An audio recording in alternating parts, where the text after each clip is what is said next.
I was in there listening, and I did see that when he said that you have someone pull up in a white van with a book, as opposed to.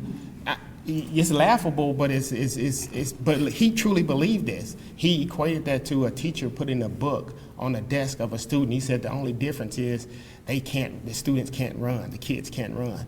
I think that what we should be doing is focusing on making sure that we have the best educational system possible in Tennessee, right? That was a gross comparison, and I take it personal because my wife is a librarian.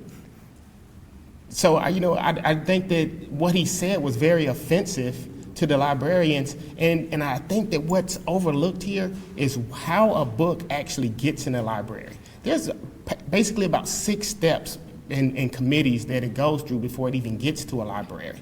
It has to meet the standards. It has to go through committees. It has a library before it even gets there. So if some slips through the cracks, it's not the librarian's fault. What we do is we have to tighten down on our requirements for that. But the books that they are quoting and what they're saying, they're meant for a high school level. And if you just dig down, it's a thing called common sense media that most librarians use before they put a book in their library. It's the last step that they'll look at it. It'll tell you what audience that it's meant for. And it'll say 9 through 12th grade. But it'll say it's also written for the comprehension level of a 5th grader. That doesn't mean that it's meant for a 5th grader.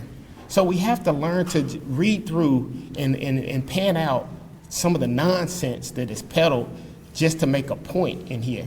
And I think that in speaking along of John Rich, I'm not singling him out, but we have a lot of outside influences that want to influence the public education when they really don't have a dog in this fight. And we have to make sure that we have the parents that show up to these school board meetings, because what happens, we hear from one side all the time, but we need the sane people to come to our school board meetings and say, hey, listen, there's 99% of the students that are perfectly happy and parents that are perfectly happy with what is going on right now and the direction that we're moving, and we want to continue to improve it, not set us back 60 years when it comes to the educational system. And the one thing that I do want to applaud the governor for trying to tackle this humongous task. It has to be undertaken, but we need to make sure that we do it respectfully, we do it strategically, and we do it in the right frame of mind to help everyone. We've got to get past the sort of made-for-TV aspect of this, right?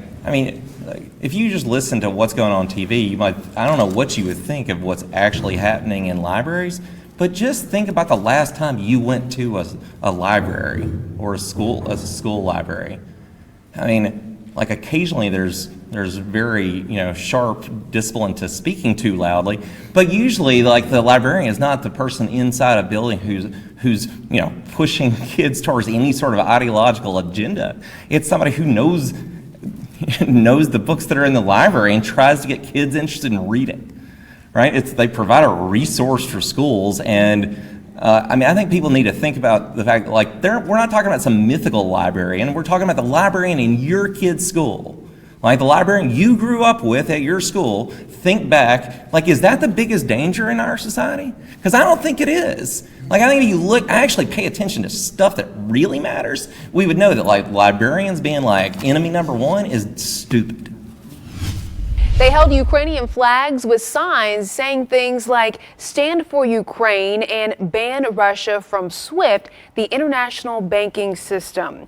I had the chance to speak with an MTSU professor born in Ukraine who says her mom and dad refused to leave the region regardless of the danger, and she understands why. MTSU's Dr. Hannah Terleska joining forces with roughly 50 demonstrators Friday, holding handwritten signs in support of her home country, Ukraine. Tonight, her parents and other loved ones are in danger. 2 nights ago, when I called at 4 a.m. in the morning, my mom was saying the Russian airplanes were flying just above our house. She says she hasn't slept in 2 days. Her parents are currently in the western part of Ukraine. They're also older and her mother is not in good health but refuses to leave. They're going to stay, and they told me if you have to die for Ukraine, we will die in Ukraine. These signs at today's demonstration calling for more sanctions against the largest country in Europe. Russia suffered sanctions in 2014, but Belmont economics professor Dr. Velikova says Vladimir Putin learned to adapt, so it's going to take energy sanctions. If we stop buying energy, or specifically fossil fuel energy from Russia, it will affect its economy. Velikova also suggests restricting technology imports into Russia. That will affect Russia because it heavily relies on